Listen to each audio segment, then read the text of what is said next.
Welcome to Out of the Blue, the podcast.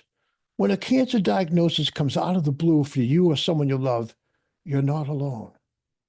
When you wake up with a spinal injury or survive a traumatic accident, you don't have to go it alone. Chances are we have interviewed someone just like you or someone you love.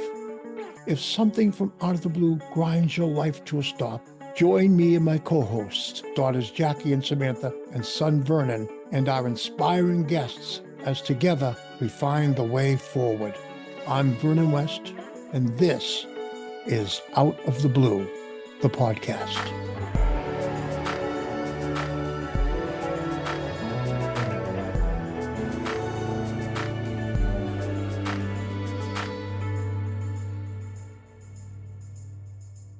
Today's guest is Wendy Liebman, a wonderful comedian and an amazing human being who it is my great honor to interview for today's show. You're in for a good one. Hi, Wendy. Hi. Nice to meet you. Nice to meet you. Nice to meet you. So you, I know you had Billy was the first person to tell me, oh, I got a perfect person, because you had an out of the blue experience that was quite traumatic. Yes.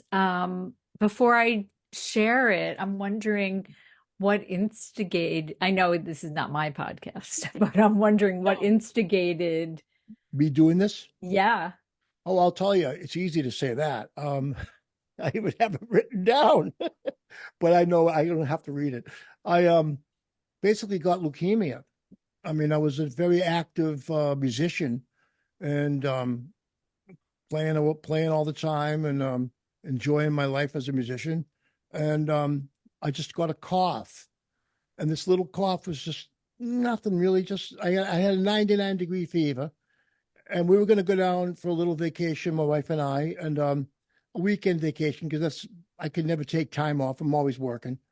And she said, go to the doctor.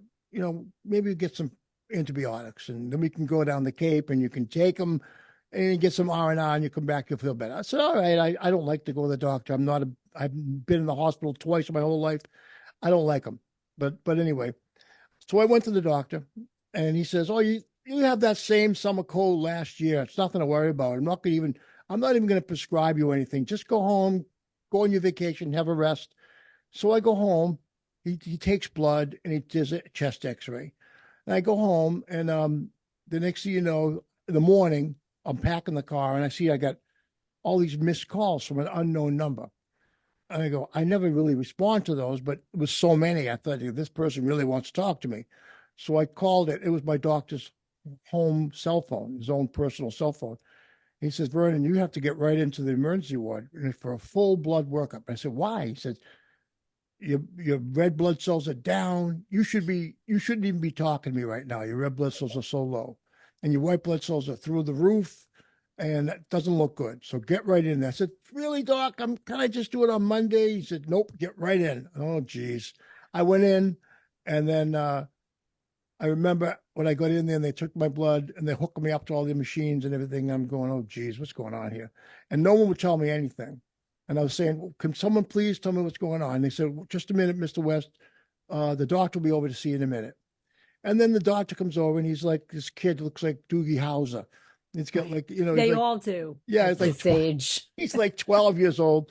And he says, he folds his arms, and he goes, you, Mr. West, are what we call an interesting case. And I said, oh, shit, that's the last thing I want to hear. And the next thing you know, he says, you got leukemia. And they put me up in one of those bubble rooms where everyone that comes near you has to wear masks and gloves and spacesuits. And then before I know it, I have a crowd of doctors around me. And next thing you know, I'm in this terrible place of leukemia world. And I didn't want to go there. And it affected me, terrified me. I was really scared out of my wits. I thought I was going to die. I mean, the chances of surviving were low. I mean, I was very, very fortunate that I came through it. And it was a bit of a miracle, really, that I did get through it. And when I did get through it, I said to myself, you're going to have to do something to pay it forward. I just felt like having survived that. And I got to tell you, one of the things that also inspired me to do Out of the Blue was the fact that in the leukemia world of cancer and leukemia, for example, they have people called a program called the Immerman Angels. And what they are people who've been through that you can talk to. Because basically, when you're in that world of getting diagnosed with cancer of any kind, you really don't know who to talk to because your family doesn't really understand, and they're just as freaked out as you are. It affects them just as much, and Samantha can attest to that. And the world of cancer and dealing with that is very difficult. So Leukemia is cancer of the blood. it's cancer of the blood. It's basically it's your immune system. So what they gave me was a bone marrow transplant, which is insane because it's different than any other transplant. If you get a kidney transplant, they put a new kidney in there. But bone marrow transplant is your whole blood system, and how they do it is grueling, to say the least. It's painful, right? Oh my God, yeah. So it was horrible. And they But keep you in the bubble because of your immune system. you. Okay, Well, so it's not because somebody no, else can catch you it. can't get anybody sick. No, it's not catchy. Right. Right. But you are now you have no immune system, and your immune system is gone. And what they do for the transplant is they replace your immune system. And I had to get a donor. And this is another out of the blue thing that happened to me was all my family was only about a 50% match to give me that transplant. And nobody was a match. And if you don't get 100% match, the transplant will not work. And at the 11th hour, a 27-year-old young man in Poland walked into a hospital and became a donor. Oh my And gosh. he was 100% match. So I always, Wow. yeah, so it's a Crazy. miracle, really. And I look at it like my grandfather, he must have been fooling around in Poland or something. Oh. We thought maybe my dad was in his touring musician days. No, We're like, I do you have didn't. a long I lost promise son? you I Oh, didn't. you mean like had Yeah, a it kid was in so I had a Poland? kid out there that Yeah. was not that I know of, but What kind of music did you play? Or uh do you play? rock, rock and roll, but it's a bit like it has it's melodic, Beatlish. At the time we had about good 15 years we were hot and toured around, but we got so screwed. That's another story. That's for another Okay, podcast that's a different altogether. podcast. But we had a The lot of So great. Screwed podcast. Yeah, that's just so screwed. You can't even talk about it. I might have heard you because I used to, when I lived in Boston, I used to go to like all the rock shows Oh well, at we the played the Paradise quite a bit. Paradise. Well, the comedy club was next door. Yeah, I have my Um, I that's where I had my Stitches. bachelor party was at the Oh, comedy club, and Dennis Leary was one of the comedians. It was so right. funny. Well, And Dennis was the first comedian I was hired to open for in Northampton. It was like a 2 or 3 hour drive in the rain. And when we got there, there were like 8 people.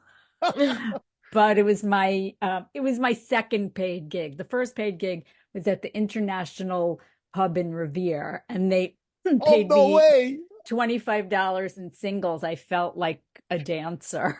Oh my God, I can so relate because I used to get paid a lot in cash. I remember Right. going to the gas station to pay my gas, and the guy looks at me and I'm paying him counting out the cash, and he goes, "Are you working at the Golden Banana?" Right? Oh my gosh. Exactly. So I know Well, that feeling. Yeah. did you ever get to go on your vacation? That particular vacation, we were going to go Yeah, see. to the We Cape? didn't, Oh, but we had tickets to see Paula Poundstone, oh my God. which I She's, love. I love her. I started in doing stand-up in Boston, and she came back to Play It Again Sam's to do a gig. And I remember watching her thinking, why am I even trying to do this? She's it. She's amazing. So, Yeah. so then cut to like 35 years later, I was on a show that she was hosting recently. Actually, it was for like um, writers with substance problems. Wow. And Leonard Bouchel hired me to perform. And she was hosting. I guess she performed the year before and they loved her so much. She came back and she hosted, and they were honoring Ed Begley Jr. And she didn't know me, and she sat in the front row because she was hosting, and she laughed during my entire set. And it was so full circle. It was That's cool. That's cool. thrilling because Yeah, that's wild. I think she's the best. Yeah, She's that's the wonderful. best in terms of talking to the audience, which I think the audience loves, because then they see that you're not just reciting jokes that Mhm. anybody could have written. It's like Mhm. you're the funny person on stage, and you're the funny person, Yeah, and they're seeing it in real time. They know yeah, I that love that. it's That's a great way to look authentic. at it. I love that. Yeah, that's really cool. I think that's Yeah. what I liked about Paula is that she does have that break the third wall kind of thing. You know, you feel like Yes. she's talking right to you. Or the fourth wall. I forget which Absolutely. wall it The is. fourth one. The fourth wall. It's one of the walls. Yeah, my nicest compliment ever. I was performing in Lake Tahoe, and this really old woman after the show said to me, I felt like you were just talking to me. That's And you that know, I've That's was my had it. favorite compliment. you Oh know, in yeah. music, I've had that experience too. I mean, I wrote a song about my father who passed away when I was 17, and it was called Only the Good Times Last Forever. And it was about a dream I had with my dad that he had been dead for 5 years, and I was recently married, and I was having one of those times when I couldn't sleep, and I'm sitting out in the den, my wife's soundly sleeping, and in my dream, I fell asleep on the couch, and in my dream, I saw my father cooking breakfast in the kitchen. And I said, Dad, what are you doing? What are you doing? He doesn't say anything. He looks at me. And then he shakes his head. And I said, Dad, you can't, what are you doing? He's making breakfast. And I'm thinking, well, that's something he used to do all the time when we were kids. And I think that's one of the nice memories I have with him. And now all of a sudden I'm watching the television, and it's the Gary Shandling show, one of my most beloved shows. I love Gary Shandling. He's a favorite of mine. Who isn't? Who doesn't love Right. Gary? And Exactly. and on the show, Gary starts singing. He doesn't sing. You know what I mean? He's he starts singing a Wait, is song. this the dream or this This was is the dream. reality? This is the dream. Okay. In the dream, Gary starts singing, and he sings this song. Only the good times last forever. And I'm writing, I say, and then I look at my father and I think, oh, this is a message of something he's trying to give me by cooking the breakfast. And then I'm hearing Gary Shandling. And then I wake up and I'm crying in my dream. And I wake up and my face is totally soaked. My hands are out in front of me like I'm hugging him. And then I said, I got to write this down. And I wrote it down. And that's how the song came out. Well, anyway, this song I used to play it a lot, obviously, after I wrote it. And I was playing it for this audience once, and this kid came up to me after the show. This happened more than once, actually, a couple of occasions. Um, and he said to me, my brother just passed away, and that song, it felt like you wrote it just for me. You know, so it really Oh. made me feel so good, like complete the circle. You know, Was it Gary Shandling who came up to you? no, I wish it Oh. was. I never met it. It was some guy in New Hampshire. I was on the Gary Shandling show. It's or the Larry Sanders show I saw it. for 8 seconds once. Oh, really? Were you in the writers? Yes. Where were you? Where were No, I was on TV. I was on a TV that his sidekick was watching. His sidekick took the day off and was having an affair in a hotel room, cheating on his wife. And I was telling jokes on the show about your husband, my husband. And so he was feeling guilty for cheating on his wife. So Oh, Oh, that was I'm gonna have to look for it. I'm gonna have to look for it because any excuse to watch Gary again was just valid to me. But anyway, whoa. yeah. So tell us now. We've had fun, a just lot of chatting fun. about Yeah, everything. and all this stuff really, if you think about it, I mean, when I think about even writing a song, I mean, when I write a song, it comes from out of the blue. I don't know where it comes from. I mean, Right. I used to say, when I get an idea, it comes out through the mist, and it's like I don't. It gets more and more solid the more I grab it and bring it into reality. And I think it must be the Right. same way with writing comedy or any kind of writing, but writing jokes the same way, wouldn't it be? It absolutely is, Vernon. I dreamt a tagline to one of my jokes once. Whoa. A what? That a tagline, like Oh, an okay. extra punchline. The joke was I um was in a car accident. I hit a house on a truck. It was coming at me, and I dreamt, are these people too lazy to pack? Because it was a house. Oh, So I right. I heard dreamt, that. are these people too lazy to pack? I heard that. And Yeah. um, I was flashing my brights, beeping my horn. Nobody was home. Anyway, so the joke, I added to the joke by dreaming it. But it's interesting you say that because my husband is a musician, songwriter as well, Oh, and wow. he comes from a family of songwriters.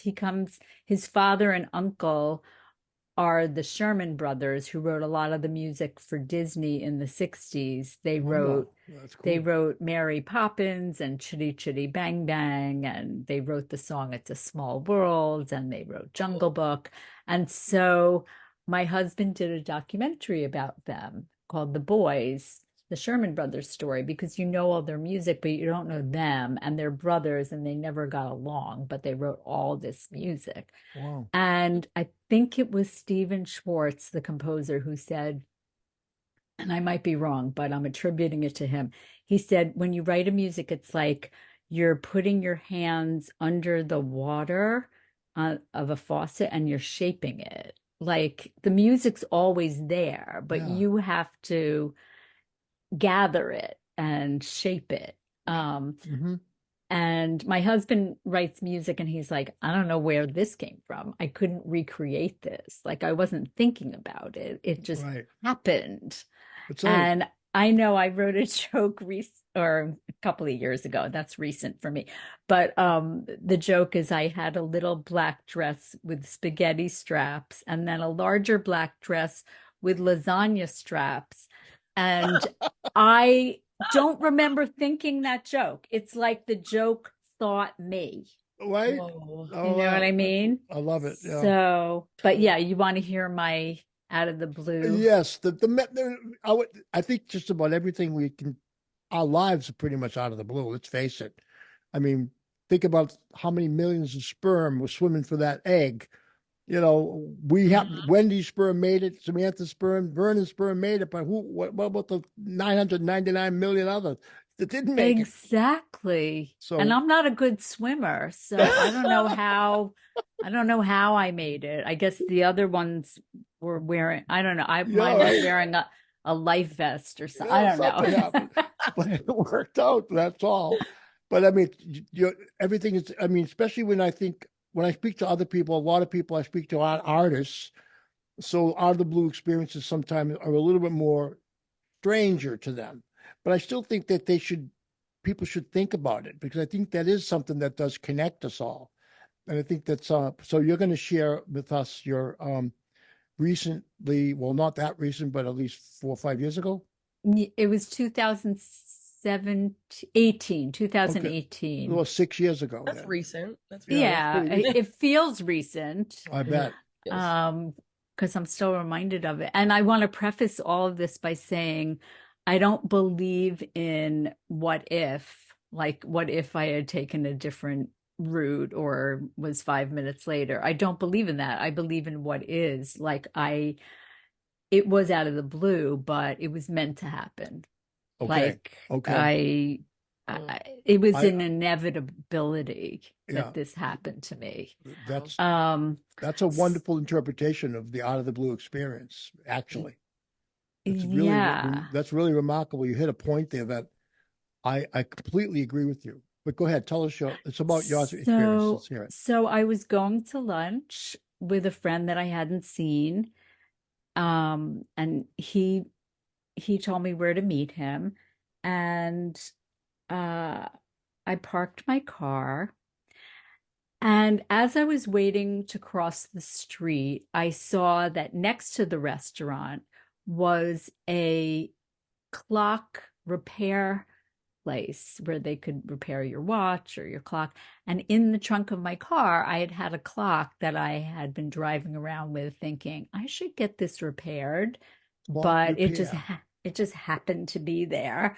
So I started going back to my car to get the clock, and then I realized I'm not going to have enough time. Ironically, I thought I thought, you know what? I better just go back to the restaurant, like cross the street now. I'm going to be late. I'll get the clock after I'll lunch. have time for the time later. And I took 2 steps off of the curb and I was hit by a car. And I felt myself pinned to the car, and my body was turning as the car was moving.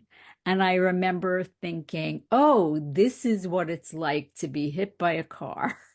Whoa. And I also remember thinking, can I swear? Yeah, we could just I don't have to. I don't have we to. can bleep it, You but can totally you can swear. you can No, it's okay. I was thinking, oh, I don't have time for this. That's what I was thinking. the I don't time have comes into it time again. for this. Yeah. Right. Because I Oh, had a lot going on. I mean, a lot of things that I needed to do, gigs to go to and yeah. whatever. I don't have And time for this. So. I was scared. This was in November, and I was scheduled to go to Hawaii, actually to open for Bill Maher, for New Year's in Big Hawaii. show. Big show. Yeah. So I remember turning, and then I think even the tires ran over my feet. Anyway, I'm lying there. I look up, I see a guy who was coming towards me, crossing the street at the same time. And I remember saying to him, we had the light, right? And he's like, yes, we had the light. Because I thought, oh my God, maybe I just crossed Yeah. uh, against the light. And it took me like months to realize that where the car was coming from. I had no idea if the car had made a left turn or a right turn. It had made a right turn right into me. And anyway, I had one broken leg and both my feet were broken. And my life pretty much changed on that day I bet. for a long time. So, I mean, I don't know if you want to hear all the I details, except that. I do. No, I do. I Okay, think that so those are important. they put a rod in my leg.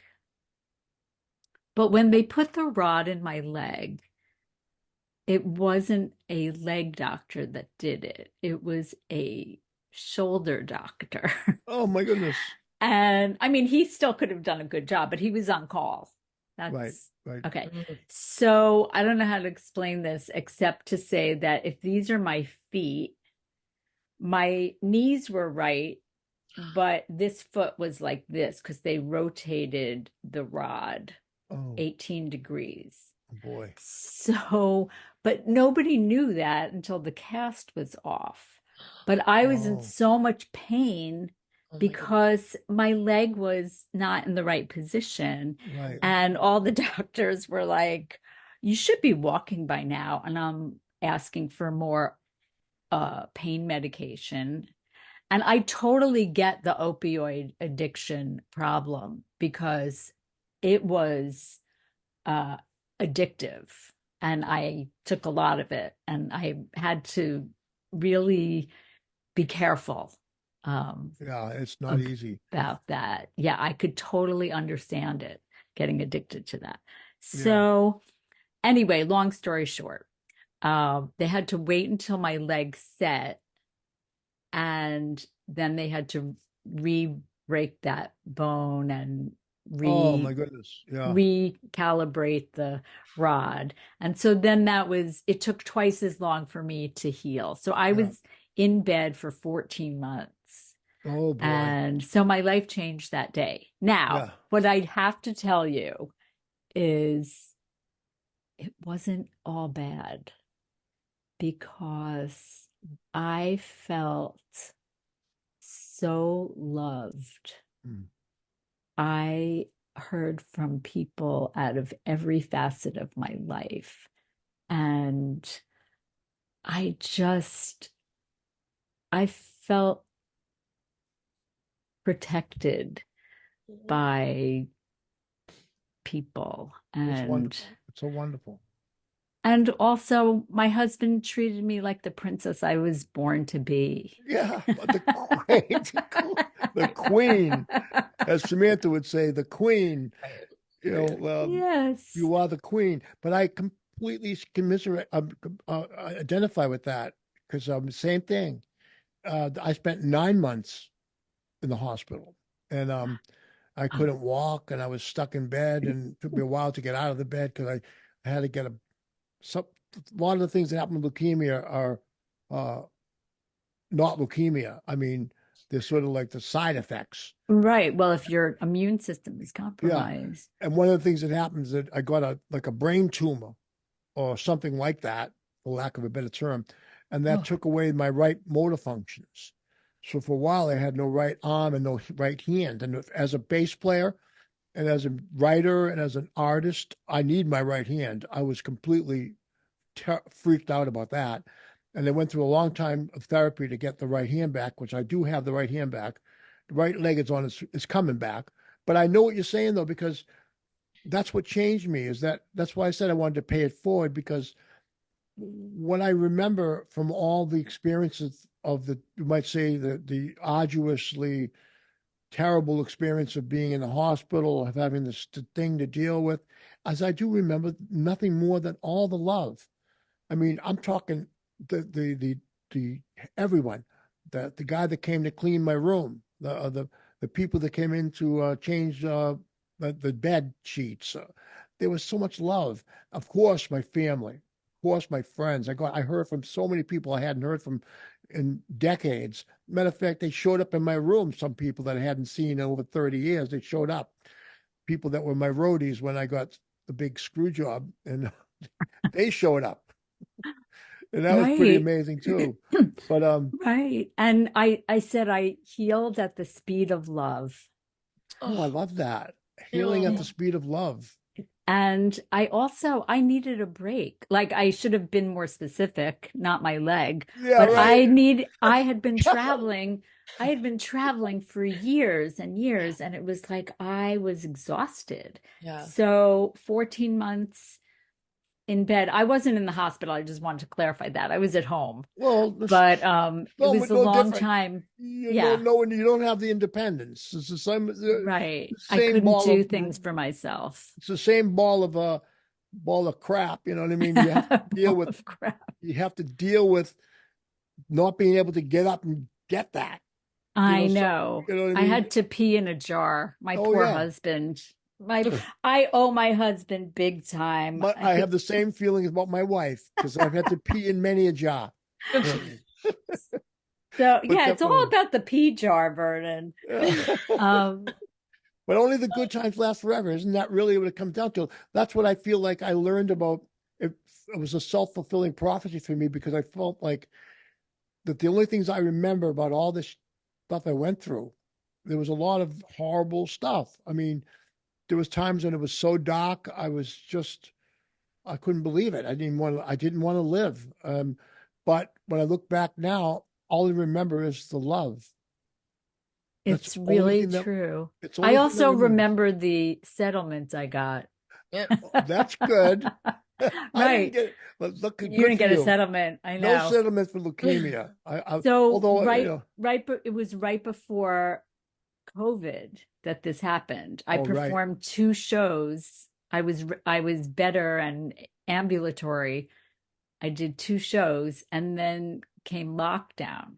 So there were times during COVID when I had collected some insurance that I thought, oh my God, thank God I got hit by a car because I don't know Right. how That's I cool. was gonna be able to afford that.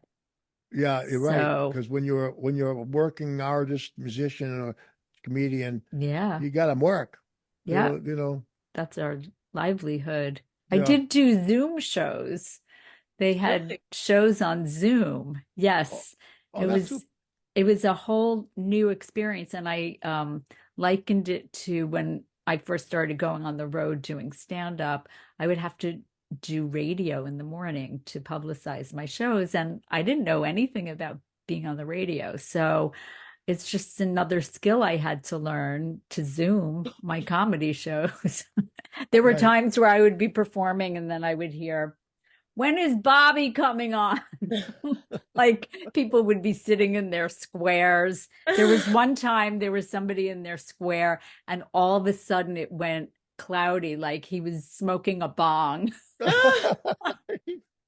Probably Then his. one time the dog was just sitting there, like there was no person in the square. It's like Hollywood Squares, Yeah, the Hollywood Squares for exactly. Zoom. But yeah, I think I've experienced a semblance of that. But so you'd Yeah. say that this definitely affected your life in a way that it changed a major change in your. How about affecting you now? Has your outlook changed toward life? Do you appreciate more?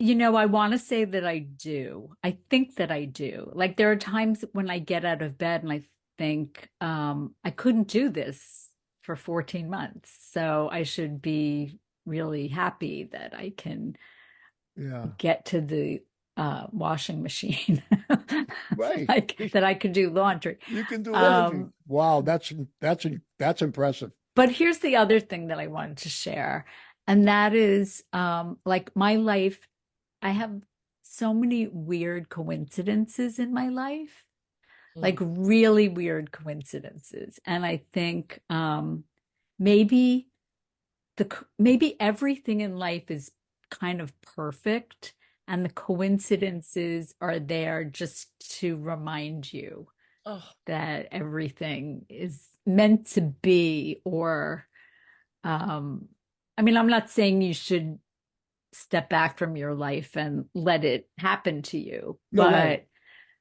but there is some grander design of inevitability. Hmm. So that's really an interesting point about anything that happens to us, whether it's this big giant out of the blue experience or these little serendipitous coincidences that happen. It seems like there's something at work higher in a higher level than us. I don't know, maybe it's, Exactly. you know, I don't know. Exactly. I'm not Like sure. one time when I first started doing stand up and I lived in Boston, um, I was dreaming about who I would want to be my manager.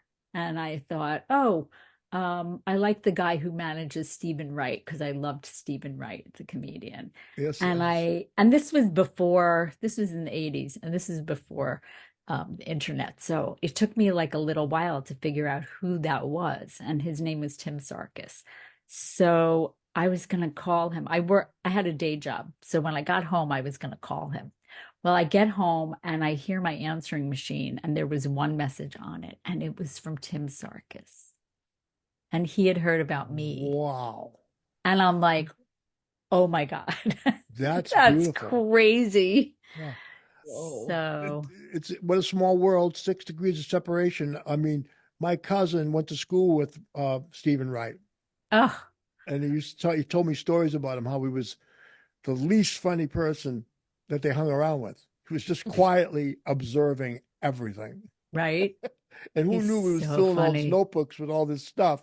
And then he started coming out with it, and he went, obviously the equivalent of viral in those days, you know. Right. Um, but he's an amazing comedian. I always love Stephen, and I love your work.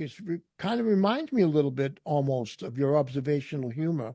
That's a very high compliment. Thank Yeah, I you. think you do have a good sharp view that see through your jokes, and it's to me, comedians are really like high art. You know, to me, it's like you're bringing to a life things. You're forming a concept out of a situation that we've all experienced, but we don't know how to say quite what it is about that experience.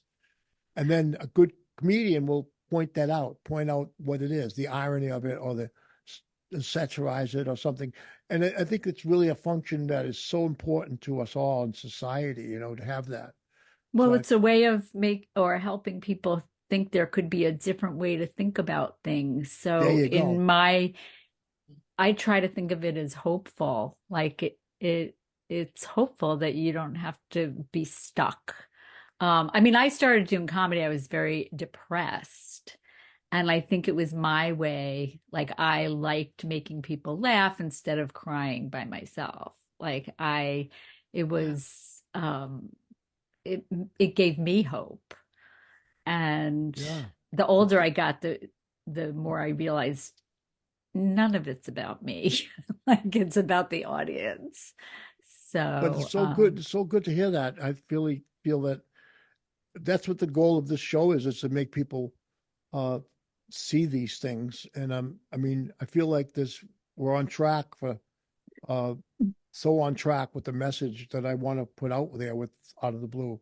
And that's to get people to know that we're all really, we're all really connected through these things. And I think a quote of Einstein was that the delusion of separation.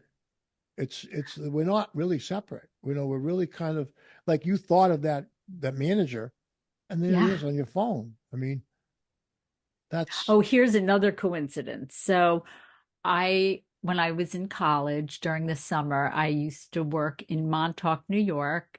I was a maid in a hotel. And for 2 summers, there was a woman named Stephanie Trotta, and we decided to go back the second summer and work together and live in a house together. And so she became my summer friend. And then we lost touch. And then I took a job as an intern at a magazine in New York City. And I walk in, and who is the receptionist on the 23rd floor of this office building in Manhattan? It was Stephanie Trotta. And I'm like, what? that's crazy. Like, weird. Yeah, It- life is that's a beautiful thing, though. I think the here, you know what I think. Hearing all this confirms what I think actually. That the more you get in touch with the things that are happening out of the blue and you vibe with them and you realize they're inevitables, that there's something about a higher purpose at work, the more you're able to be guided by it, almost like signposts. They lead you into a place where you were up that floor, all those choices that made to get you there. I mean, Right. Can I tell one more oh, coincidence? please tell many more. Yes, Okay. good. So when I first met my husband, we were, I was bringing him on the road with me. And the day before we went on the road, he wanted to buy me a ring.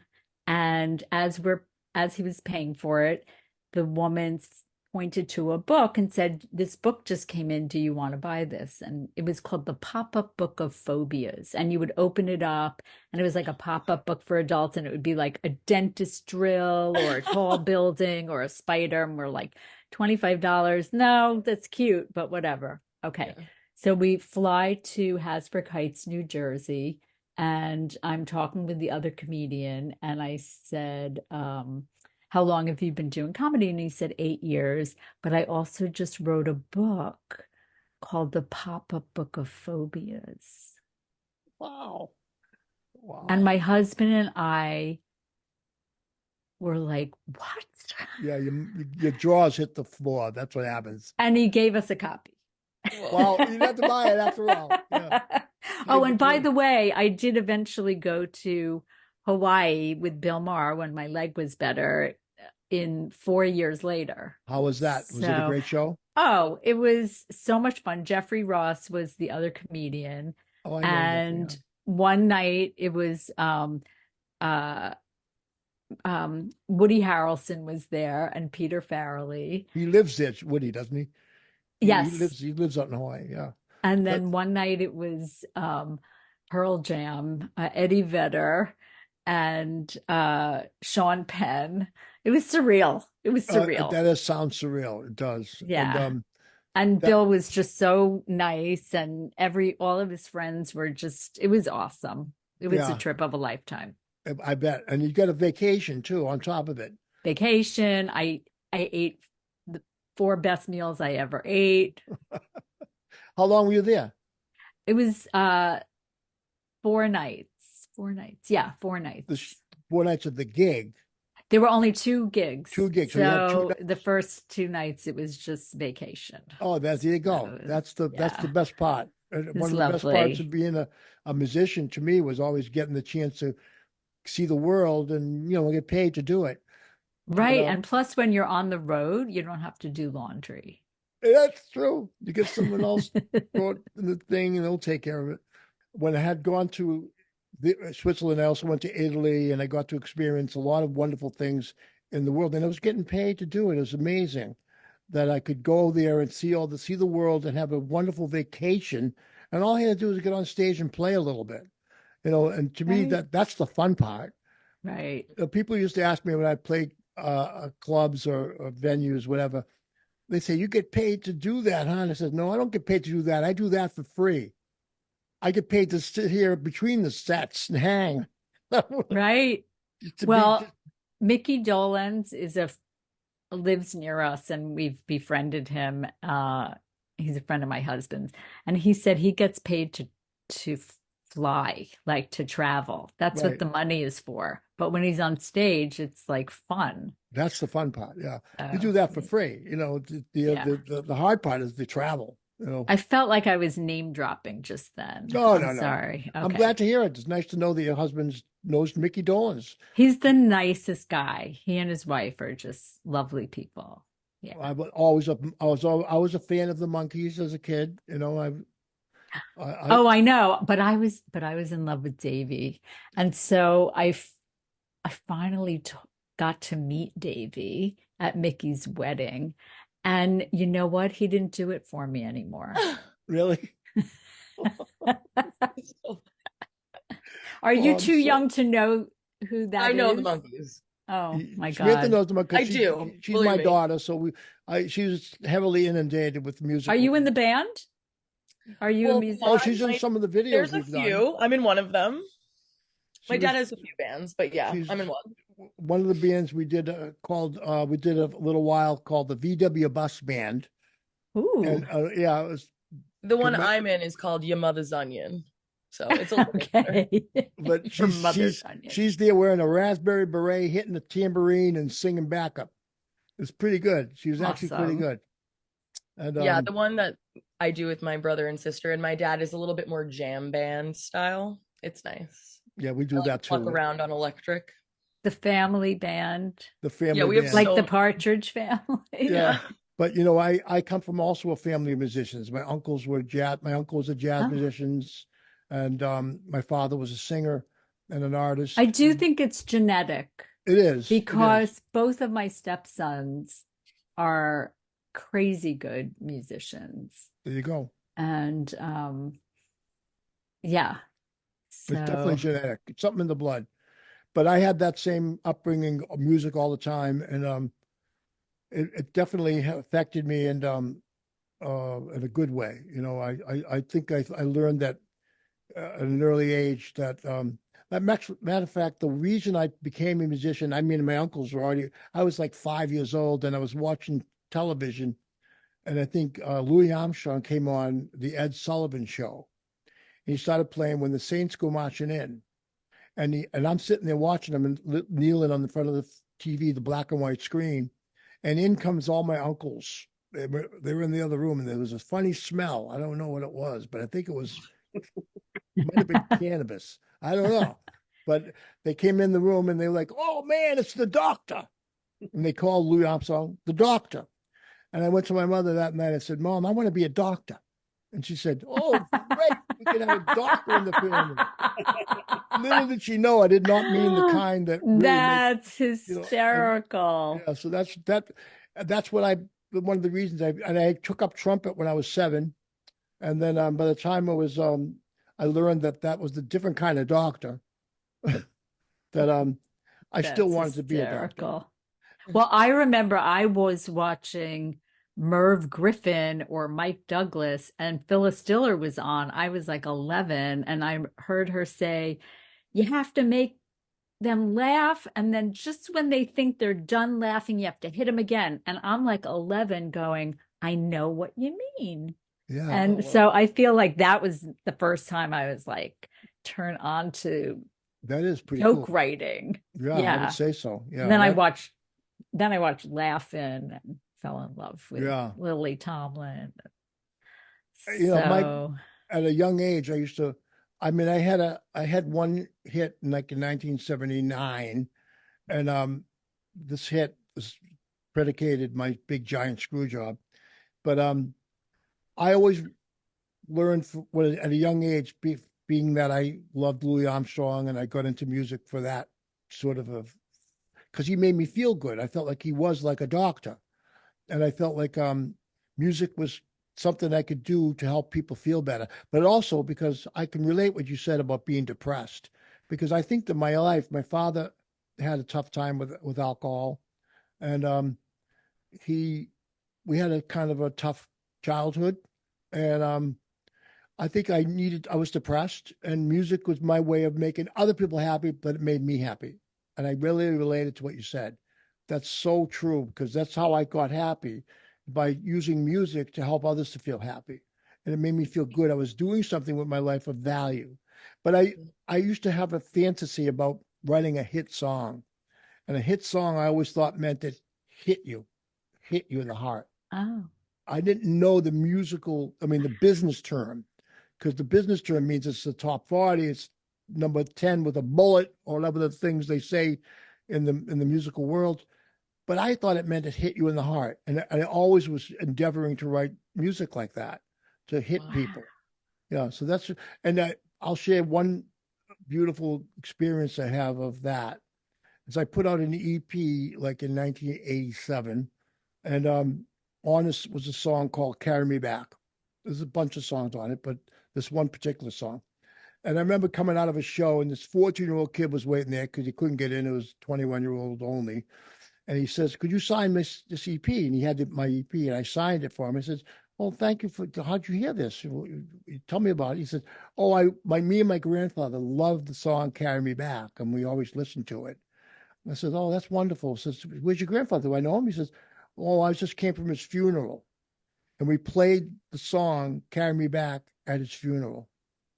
And I was like, I don't know if I could do any oh, more. I felt like I'm done. That's it. Wow. I'm going oh home my now. God. I'm going home. I give up. I'm never going to top that, you That's know. incredible.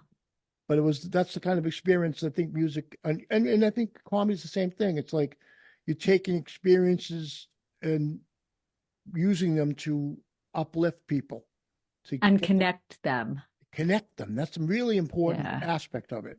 I think ultimately that's what Out of the Blue is trying to do.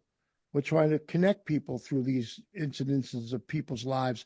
I think it's going to be really helpful for people to hear that Wendy Liebman, who's people in the world look at somebody who's doing something that they love, successful at it, and they think, oh, they got it made, oh, their life is so perfect. But it's really helpful for them to hear that it isn't always perfect, and there's things you have to deal with. But what it is that how our outlook is changed by them and affected by them, and a lot of it has to do with your outlook before it happens. I mean, to me, I for my personal out of the blue experience with leukemia was that I feel like I had gotten a little complacent. I had not been growing enough, and when I got leukemia, I almost felt like, okay, this is time to grow. And Interesting. you So it's know, like it cut you off somewhere in your life and then let new things grow, like a plant that you cut back. Yeah, almost like that. And I related to what you said when you said earlier that you, I needed a break. Yeah. I was Yeah. always working all the time, and I wasn't Right. stopping to think about what's really important in my life or what would make me Right. more, really, what is my purpose? And I think I found that Right. the best purpose I have when you distill it out of, music and say writing, it is to connect people, really. Isn't that it? And if you look at what Yes. the crap going on in the world right now, I like and someone told me an analogy once about a jar of ants, red ants and black ants. You put them in a jar together, they get along fine. When someone comes along and shakes the jar, they all start killing each other. Oh, So I think about it, like, isn't that what's going on? A lot of times I think about that. I think there's people shaking the jar. So people are getting all mad at each other for no reason that I can think of. And I think that there is, we start zeroing in on people's differences. I think we got to start zeroing in on people's similarities and the things that connect us. And if that's what we can do with sharing these experiences, it's worth it. well, it's lovely. I loved being on your podcast. Oh, so I'm so grateful you came, Wendy. You made my day. Oh. Really And another grateful. time I want to hear about what happened to you, music Oh, wise. but for sure. I hope you don't mind that. I'd like to keep in touch for sure. Absolutely. Yeah, and especially because I get a lot out of sharing it. I get a lot of Well, I, it helps. it does. It Yeah. helps. It helps to talk Yeah. about it. Because I mean, I have my wife tells me, you got to let that stuff go. No, I do have let it go. I mean, Right. the people that I actually look back now and I think, they did me a favor because they That's what I saved. was going to say. What good came out of Yeah, I mean, that? ultimately, that's the truth. More good came out of it than bad. And I Like think, some fourth grade class asked me for advice. And what I said was, if a door closes, then it's not a sense of rejection, it's a sense of direction. So if that door closed, go to a different door. Out of the Blue, the podcast, hosted by me, Vernon West, co-hosted by Samantha West, edited by Joe Gallo, music and logo by Vernon West III. Have an out of the blue story of your own you'd like to share? Reach us at info@outoftheblue-thepodcast.org. Subscribe to Out of the Blue on Apple Podcasts, Spotify, or wherever you get your podcasts, and on our website, outoftheblue-thepodcast.org. You can also check us out on Patreon for exclusive content.